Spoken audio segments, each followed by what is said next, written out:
Welcome to our guide on downloading and playing Poppy Playtime Chapter 4 on your Android device.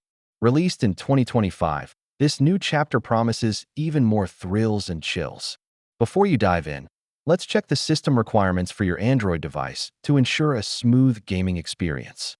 Head over to the Play Store or your preferred game store to find Poppy Playtime Chapter 4. It's an easy search.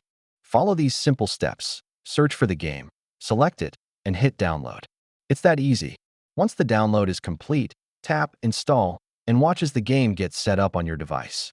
Having trouble? Don't worry. Let's go over some common installation issues and how to fix them.